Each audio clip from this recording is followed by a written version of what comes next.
Lama-lama kita juga pingin ya berkontribusi kepada warga ya, kepada masyarakat gitu. Nah mungkin ini salah satu jalan lah.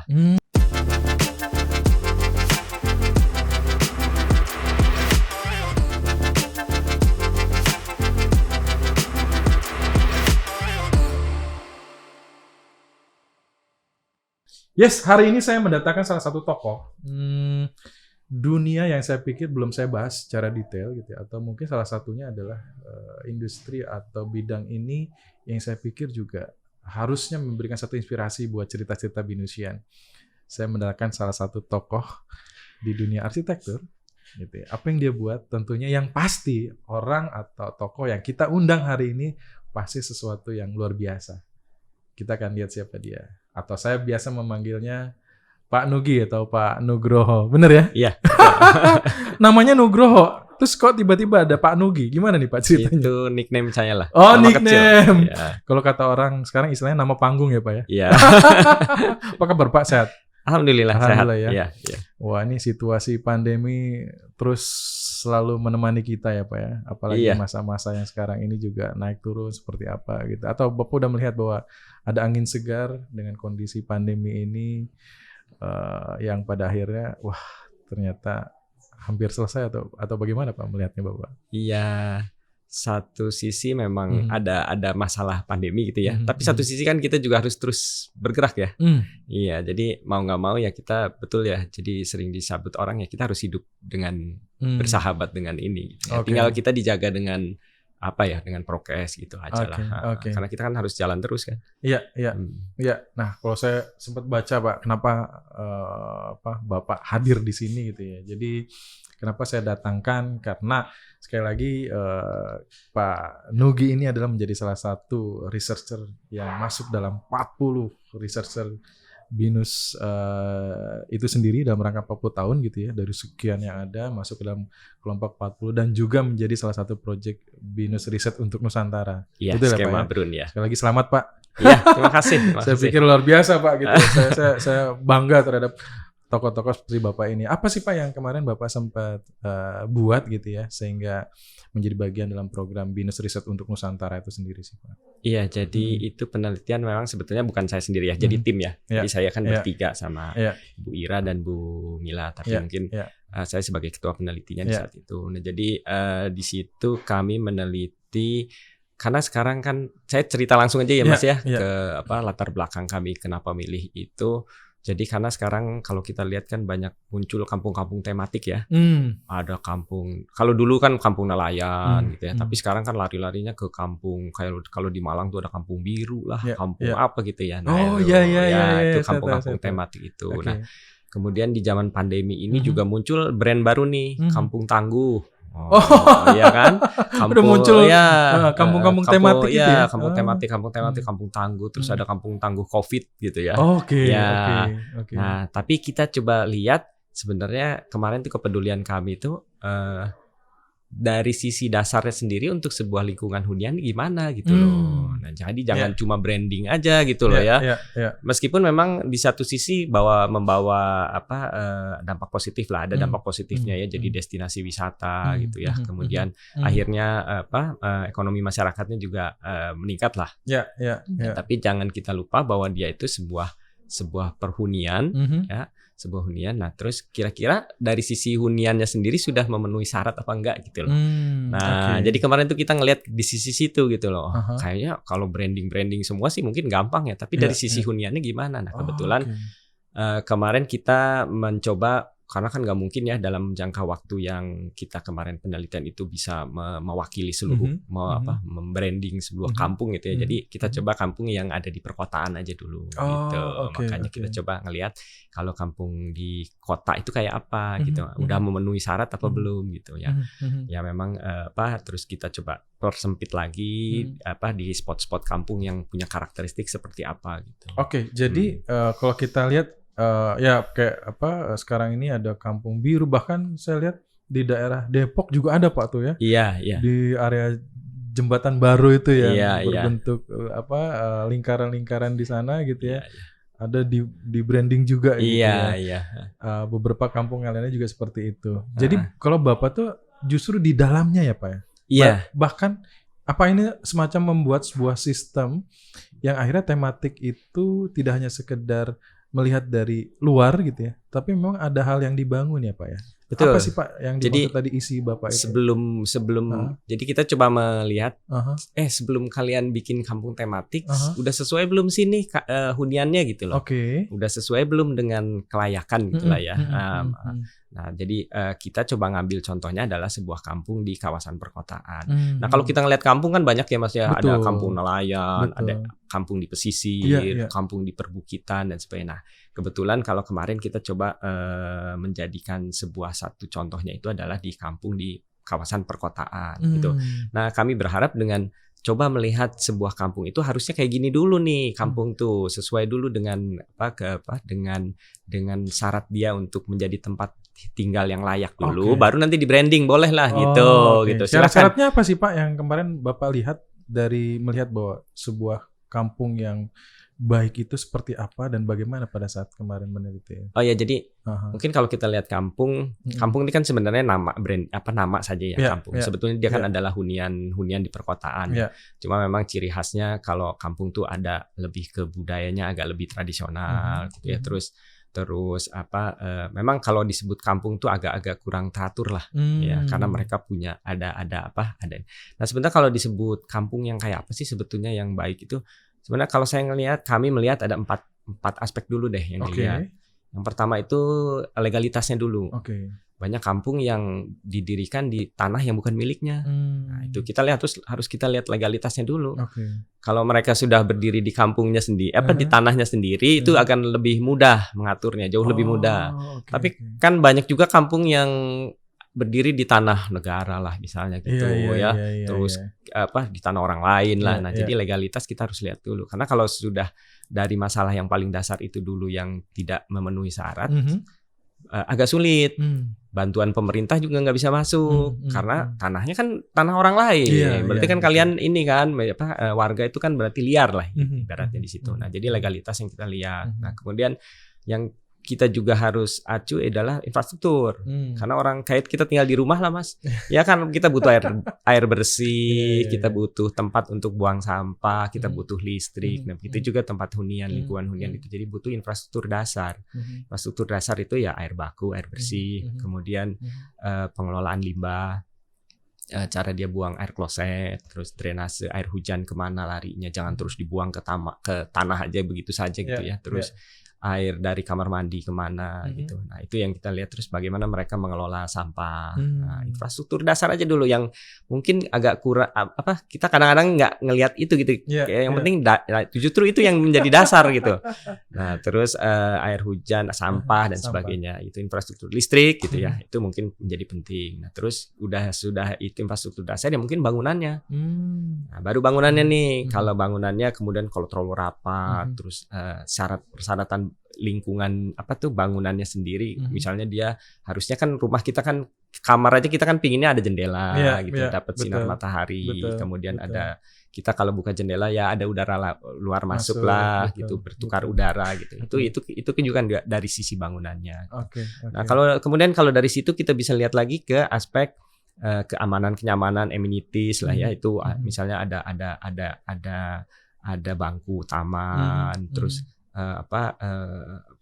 yang sifatnya agak lebih estetika lah. Nah, lebih estetika gitu. Nah, itu tambah bagus ya. Jadi hunian di perkampungan sama hunian kita di real estate kan sebetulnya sama-sama kan, sama-sama butuh infrastruktur. Tapi kenapa yang di real estate atau di perumahan-perumahan itu kan lebih nyaman, lebih aman, lebih estetikanya lebih baik. Nah, itu kan sebetulnya kan ada faktor lagi. Sudah ditata dengan baik. Iya, gitu ya. Jadi ternyata apakah ini perkampungan ini sebenarnya memang sebelumnya tidak ada yang menata atau memang lahir dari dulu gitu ya? Atau enggak memang apa sih sebenarnya permasalahan kenapa akhirnya hal-hal seperti itu tidak diperhatikan gitu ya? Hanya sekedar bahwa di situ hidup saja, tapi hal-hal seperti itu tidak diperhatikan. Atau bahkan malah ini menjadi dasarnya juga Bapak mencoba untuk melihat dan membantu itu, Pak. Gitu. Iya. Jadi itu cerita awalnya banyak cerita tuh Mas. Ada yang masalah tanah ya, ada yang kalau kayak kita yang ambil contoh itu mostly kebanyakan justru hak milik. Sebetulnya tanahnya tanah punya mereka. Nah, tapi menarik juga kalau kita lihat kenapa akhirnya ini tidak rapih gitu. Ya, nah itu memang ada ketidakpedulian mereka, cuek lah ya. Mereka tuh udah ibaratnya gini deh Mas, lahannya kecil, keluarganya nambah, akhirnya dia bisa beli motor yang tadinya motor di halaman karena butuh maju lagi ruang keluarganya, akhirnya nggak punya halaman gitu ya seperti itu kondisi-kondisi itu yang mungkin nggak bisa hanya dipecahkan dari dunia fisiknya ya, tapi juga dari sosialnya dan itu dalam tanda kutip mengganggu Bapak nih ceritanya ya. Wah ini perlu saya harus masuk ke sini dalam arti bagaimana kita bisa memberikan kontribusi minimal ke area lingkungan kita. Betul ya. Dan di dunia yang memang atau keilmuan yang Bapak memang dalami gitu ya. Dunia arsitektur. Berapa lama Bapak masuk ke dalam dunia Jadi arsitektur? Gini, dunia arsitektur itu kan saya sudah cukup lama ya berkecimpung di sini. Kemudian saya backgroundnya juga ada di developer, ya, di dunia profesinya. Kemudian passion saya akhirnya ke perumahan nih Mas. Saya baca pendidikan Bapak terakhir di MLP ya Pak ya? Iya. Apa nih Pak MLP Pak? Dia itu Master of Landscape Planning. Oh, oke. Ya, jadi sebetulnya ini S2. Dia sebenarnya bisa dari jurusan apa saja ya, Mas ya. Bisa dari geografi, bisa dari sivil gitu ya. Kebetulan saya backgroundnya dari arsitek, masuk ke S2 Master of Landscape Planning. Ini sebetulnya kira-kira itu pelajarannya itu seperti kita membuat master plan lah gitu ya. Kayak master plan bikin perumahan. Kalau kita lihat brosur-brosur perumahan itu kan ya master plan. Oh, gitu. ini kerjanya Bapak. Ini klaster ini. Nah, saya coba mengkombinasi itu dari dunia arsitek kan lebih ke desain ya, estetika dan sebagainya. Kalau di dunia landscape planning itu lebih ke pengalokasian area nih. Ini area rumah cocoknya di rumahnya di sini, ini cocoknya untuk area servisnya gitu ya, facilities. Nah, ini. Nah, kemudian itu dikombin dengan desain. Makanya jadi mungkin dalam bayangan saya itu akan lebih komplit lah, melengkapi arsiteknya dari sisi desainnya, kemudian juga dilengkapi dengan ilmu saya dari zonasi itu. Saya baru paham Pak. Artinya memang apa yang Bapak lakukan dalam riset tadi, bagaimana menata perkampungan gitu dengan kampung tematik itu sendiri, yang memang juga latar belakang Bapak yang memang juga keilmuannya ya menata itu semua ya Pak ya. Betul, kenapa Bapak akhirnya terpanggil Pak? Bukannya ya saya sudah banyak lah. Saya ngurusin perumahan-perumahan yang memang ditata baik dengan pengelola gitu kan. Dengan apa yang Bapak punya ilmunya tinggal diterapkan dan mereka menjalankan itu, terutama ya mungkin perkampungan atau perumahan-perumahan baru gitu Pak ya. Kenapa Bapak terpanggil kembali lagi Pak gitu? Kan tidak mudah. Lebih mudah menata area baru gitu ya, atau zona baru atau kantung baru ketimbang yang memang sudah lama. Apa yang membuat Bapak terpanggil ke sana Pak? Iya, justru ya betul kata Mas. Jadi kalau yang menata yang baru kan lebih mudah kan. Nah, justru yang lebih menarik nih yang ini nih. Gitu ya. Karena permasalahannya kan banyak. Dari sisi legalitas lahan aja udah punya keunikan tersendiri. Kita nggak mungkin bisa menata sebuah hunian yang tanahnya bukan miliknya mereka sendiri gitu. Gimana nih cara ngatasin kasus seperti itu? Itu kan gitu. kompleks dari sisi kondisi yang ada gitu. Kenapa Bapak mau? Apakah memang Bapak ingin memberikan kontribusi bahwa saya saatnya sudah memberikan kontribusi nih buat masyarakat? Apalagi sih yang harus saya kerjakan gitu? Atau memang ada hal lain yang mungkin dari situ juga ada ya. Kan lama-lama kita juga pingin ya berkontribusi kepada warga ya, kepada masyarakat gitu. Nah, mungkin ini salah satu jalan lah. Salah satu jalan. Memang kita tidak langsung bisa ikut kayak bedah rumah, memperbaiki rumah gitu. Paling tidak kita memberi pendampingan, memberi satu wawasan gitu. Itu yang lebih menarik menurut saya, karena kita coba memberi pengetahuan bagaimana warga seharusnya memiliki lingkungan huniannya itu kayak apa sih sebetulnya gitu. Nah, itu bisa dari berbagai cara sebetulnya ya. Nah, salah satunya ini yang kita coba ini nanti kita coba memberi masukan. Karena waktu penelitian ini juga kita kan ada pertemuan ya dengan warga, dengan masyarakat yang kebetulan saat itu dilakukan oleh rekan saya gitu ya, Bu Mila itu.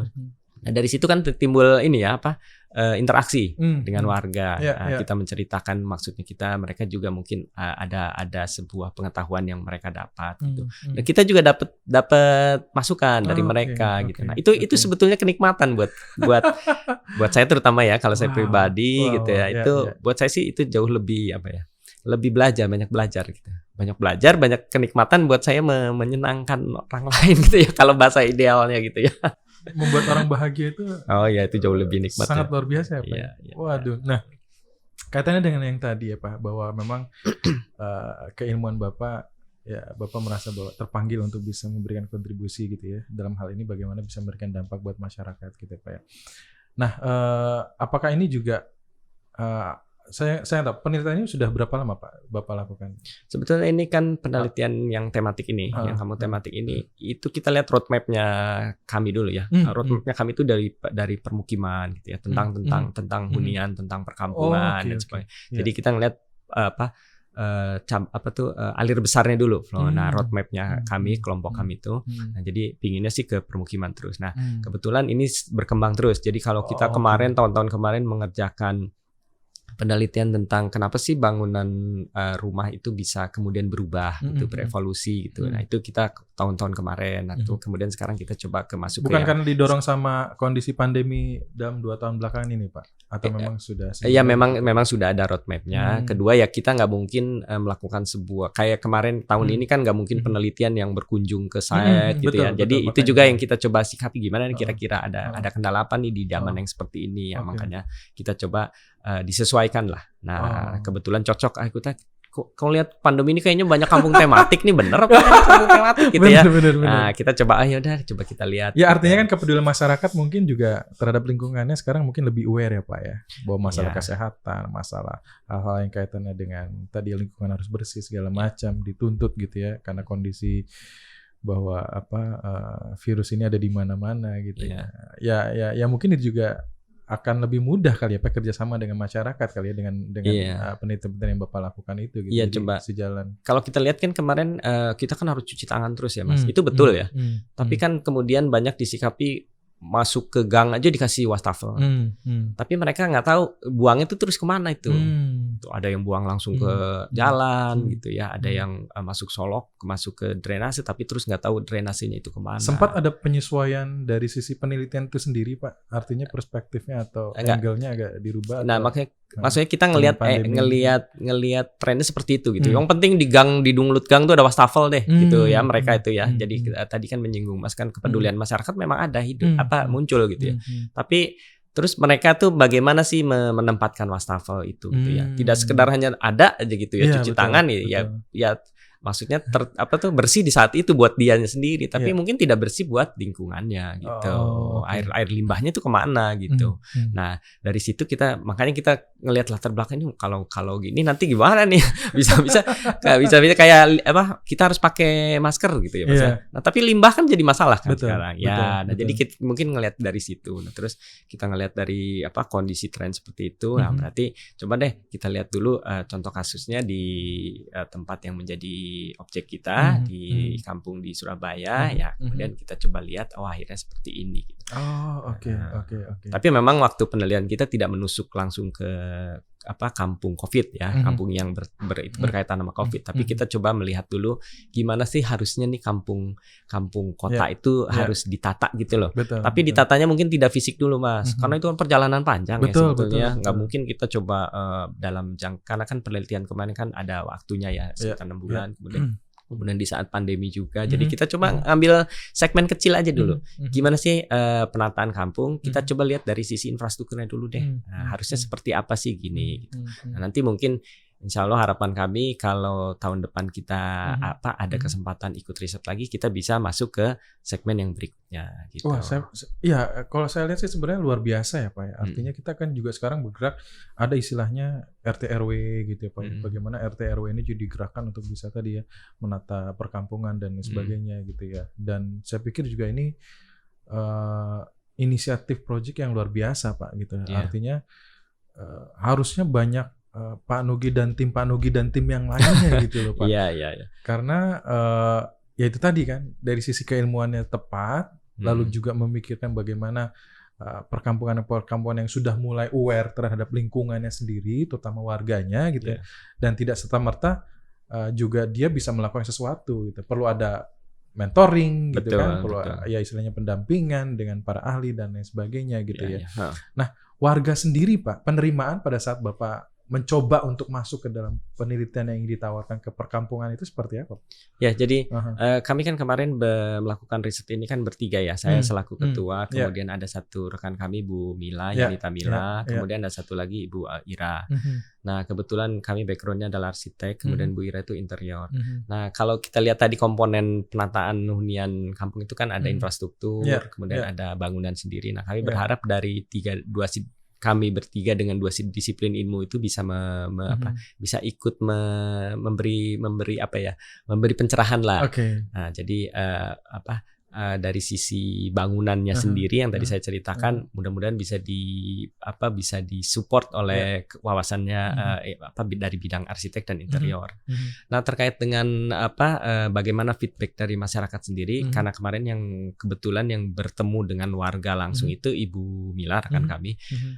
Sampai kemarin sih tanggapannya baik sekali gitu ya. Bahkan warga karena kemarin itu kan kita coba membuat mock up taman ya. Nah, warga sangat positif itu justru dengan memberi masukan di mana taman itu harus dibangun gitu. Nah, itu kan melihat itu kan menjadi satu kepedulian warga mau turut serta lah. Feedback yang positif lah.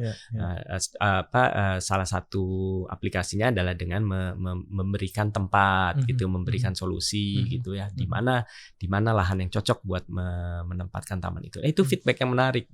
Feedback yang baik buat perjalanan penelitian ini gitu. Iya, saya pikir juga mungkin justru mungkin menunggu-nunggu juga kali ya. Siapa yang akan membantu mereka kali ya Pak ya? Karena kan mereka juga ingin mau bergerak gitu ya. Terutama perkampungan ini ya kondisi Covid juga akhirnya merubah kita semua perilaku, lalu juga lingkungan ya, bahkan sampai ke pemukiman gitu ya. Bagaimana kita harus menata ini karena kebiasaannya sudah tidak seperti yang dulu lagi ya. Tentunya yang dulu kita juga gampangnya kan, dulu kita nggak peduli cuci tangan. Yang diajarkan mungkin hanya anak kecil aja, orang dewasanya juga bodo amatan juga kan misalnya gitu ya. Tapi ya sekarang akhirnya seperti itu, dan tentunya ya kemarin kejadian banyak daerah-daerah diisolasi segala macam. Berarti kan warga atau lingkungan ini juga memikirkan bagaimana menata ini dengan baik gitu ya Pak ya. Dan kalau dilihat dari pengalamannya Bapak gitu ya, memikirkan itu tentunya kan juga melihat bahwa seberapa antusiasi mereka gitu ya Pak ya. Kalau dari pengalaman Bapak gitu ya, saya pikir juga mungkin Bapak kan meneliti, wah nih mana dulu nih yang kita mau. Kalau antusias, kalau gitu. Kita tadi lihat dari kasus contoh ini, antusias mereka positif sekali gitu ya. Memang kebanyakan sih sebenarnya mereka punya kepedulian lah ya. Kalau saya lihat dari pengalaman saya sih, mereka punya kepedulian. Cuma mereka belum tahu masuknya dari mana, awalnya dari mana gitu. Masuknya dari mana, awalnya dari mana, harus bermulai dari mana gitu ya. Harus seperti apa. Nah, itu yang justru membutuhkan empowering mungkin ya, pendampingan dari kita dari Civitas Kampus gitu ya, yang bisa memberi sedikit ilmunya lah buat mereka gitu. Itu jadi mereka juga tahu apa yang mau dikerjakan, apa yang mesti dilakukan gitu. Menurut Bapak ya, kondisi dari perkampungan itu apakah memang terutama ya saya nggak, ya mungkin Bapak pernah meneliti sih, membaca segala macam, sejauh mana sih Pak bahwa apakah sangat banyak atau sedikit gitu Pak, bahwa ternyata hal seperti ini luar biasa banyak gitu ya. Bagaimana Bapak melihat itu? Ini pertanyaan yang menarik menurut saya. Sebenarnya gini Mas, saya tuh punya kepedulian tentang kampung-kampung ini karena dulu saya pernah punya pekerjaan, ada kajian itu meneliti pulau-pulau kecil. Oke. Nah, di situ saya mulai ngelihat nih Bu, bukan main warisan harta karun yang begitu besar nilainya ya. Indonesia itu memiliki pulau-pulau kecil. Nah, pulau-pulau kecil itu kan tentu ada yang dihuni dan ada yang tidak. Di dalamnya ada yang dihuni, punya perkampungan ya. Nah, perkampungan itu menurut saya sangat menarik. Bagaimana dia bisa menghidupi dirinya sendiri di sebuah lahan yang relatif tidak besar gitu ya. Mereka bisa menghidupi. Nah, ini kampung-kampung ini kalau kita lihat di pesisir-pesisir itu ya ada yang kita lihat kasihan gitu ya kondisinya seperti itu. Tapi ada juga yang sudah tertata lah ya. Tapi ya lebih banyak yang kurang layak lah ya. Nah, dari situ saya mulai punya punya passion lah gimana sih ini nata untuk perkampungan. Nah, dari situ, dari penataan kampung itu. Nah, kalau tadi pertanyaannya Mas kan bagaimana sih Pak kampung itu? Kampung kan kalau kita kategorisasi banyak sekali ya, ada kampung di perkotaan, ada kampung di pesisir, di pulau kecil. Nah, kebetulan kalau di riset kami ini dengan segala kondisi yang ada di saat itu, kita coba mensasar ke kampung perkotaan dulu. Sebenarnya sasaran besarnya kami ingin ke kampung pulau kecil. Itu jauh lebih menarik lagi Mas. Pulau-pulau kecil itu, tapi ya butuh effort yang lebih besar ya karena kita kan butuh akses. Pulau-pulau kecil kan remote ya Mas. Kita kesananya harus pakai kapal, nggak bisa pakai kapal yang reguler, bahkan harus kapal yang tapi itu jauh lebih menarik. Gitu. Itu sebenarnya passionnya ke sana. Jadi challenging atau tantangan kita ya Pak sebagai bangsa ini gitu. Betul, Mas. Terutama di keilmuan yang Bapak lakukan. Betul. Gitu. Iya. Bukan disebut sebagai potensi ya, artinya banyak hal yang harus kita kerjain gitu ya Pak ya. Betul. Dan ini tidak bisa sendirian gitu ya Pak. Betul. Bagaimana Bapak punya mimpi nggak kira-kira bahwa semangat Bapak ini yang mungkin berawal dari penghunian yang lebih dekat dulu gitu ya, perkotaan, sehingga ini menjadi role model gitu mungkin ya, sehingga kita bisa melihat bahwa seperti apa sih jadinya, dari situ mungkin berangkat ke yang lebih besar lagi gitu ya, bahkan sampai bagaimana menata hunian di pulau itu sendiri sih gitu ya. Apa yang mungkin Bapak ingin atau punya harapan-harapan? Iya, tentu harapan itu besar ya. Jadi tadi betul role model. Jadi kami ingin menata kawasan perkotaan itu modelnya kayak apa sih dulu di bidang infrastruktur dulu gitu. Nah kami berharap ini akan berlanjut sampai sebetulnya tujuannya kami itu pinginnya ke kampung-kampung yang ada di pedesaan gitu. Sebetulnya seperti apa sih gitu loh ya. Nah, itu yang harapan kami yang akan berlanjut ke situ. Nah, syukur alhamdulillah memang ditunjang juga oleh jurusan ya. Jadi jurusan juga memberi ruang untuk melakukan riset-riset terkait dengan hunian seperti ini gitu ya.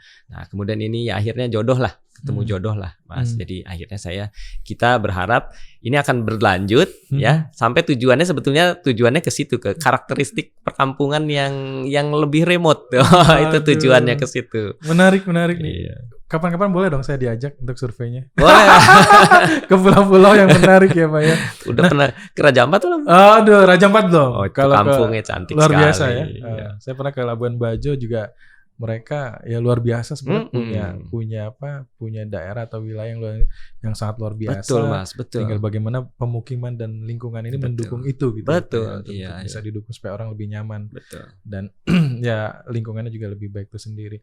Kalau dari sisi semangat orang-orang yang ada di sekitaran Bapak atau lingkungan atau dalam komunitas gitu ya, apakah juga punya semangat yang sama Pak untuk melakukan apa yang Bapak lakukan bersama timnya Bapak itu sendiri sih? Alhamdulillah sampai sekarang sih sangat mendukung lah.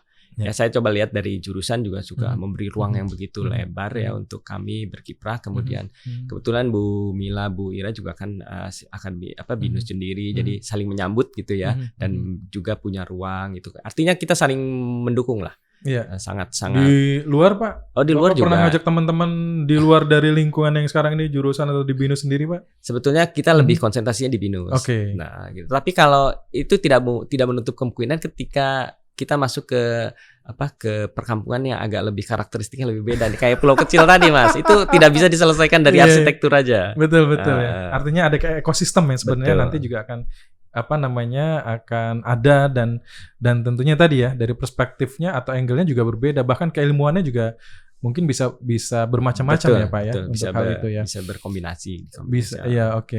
Baik, ya apa sih Pak mimpi yang mungkin dari Bapak sendiri gitu ya?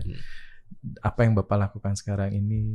Mungkin Bapak punya mimpi apa yang Bapak sekarang di dunia arsitektur, atau mungkin hal-hal yang akan jauh lebih besar gitu ya, dari hanya sekedar mungkin yang Bapak riset lakukan itu sendiri sih Pak. Mungkin harapannya sih sederhana aja sebetulnya. Saya nggak muluk-muluk. Menyenangkan orang lain aja dulu, itu aja dulu Pak.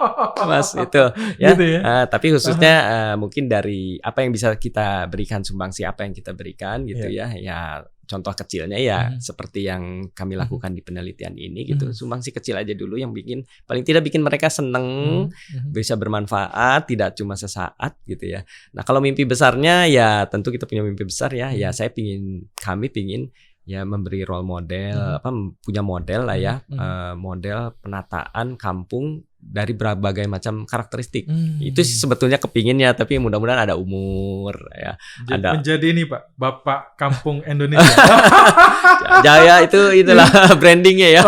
Tapi sebenarnya itu aja lah. Iya. Ya, saya pikir juga dengan harapan dengan apa yang nanti kita sampaikan ke masyarakat, tentunya kan harapannya banyak tangan-tangan yang lainnya betul, bisa mendukung program ini. Tidak hanya sekedar program, bahkan memang bagaimana kita bisa memberikan dampak secara nyata gitu ya. Tadi Bapak nyebut bahwa empowering society itu menjadi salah satu semangat ya Pak. Betul.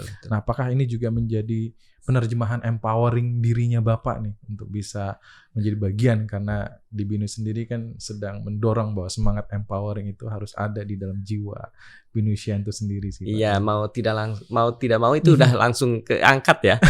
Pendampingan ya, terus pengajaran gitu ya. Itu paling tidak kalau kita ketemu dengan warga kan juga tidak sedikit banyak hal tersebut blend gitu, blending gitu ya. Jadi kita juga mendampingi mereka bagaimana sih bikin ini. Tentu itu menjadi satu kesatuan dengan harapan kami itu tadi. Iya, bagaimana kita mau menyenangkan orang lain itu salah satunya itu. Luar biasa.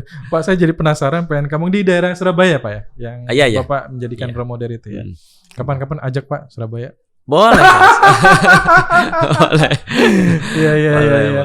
Oke Pak, sebenarnya banyak hal juga yang ingin saya ceritakan gitu ya. Yang saya juga ingin diskusikan dengan Bapak juga ya, termasuk bagaimana proses mulai meneliti dan juga bagaimana perkampungan yang dijadikan sebagai contoh role model di Surabaya itu sendiri sih Pak. Mungkin nanti kita bikin episode kedua ya Pak ya. Siap. Ketika nanti Riz ini udah pokoknya jadi role model. Kita bikinnya di Surabaya nanti Pak podcastnya. Pak, anyway thank you untuk ngobrolnya. Saya pikir banyak hal yang tadi kita dapatkan gitu ya, terutama semangat dan juga bagaimana kita memberikan impact juga buat masyarakat. Dunianya Bapak ini menjadi sesuatu yang luar biasa saya lihat gitu ya. Apalagi kondisi sekarang gitu ya, mengharuskan orang untuk melakukan perubahan gitu, terutama bagaimana pemukiman itu bisa mendorong kita harus bisa lebih berteman lagi dengan kondisi COVID itu sendiri sih. Saya pikir apa yang Bapak lakukan ini sangat valid sekali Pak. Amin. Saya doakan Bapak dan tim bahkan nanti bisa berkembang untuk bisa memberikan kontribusi buat bangsa itu harapan ini. Kami bangsa semua. Ini perlu tokoh-tokoh seperti Bapak nih. Amin. Semangat Pak terus. Siap. Sampai ketemu lagi. Let's close this Pak. Terima kasih. Ya.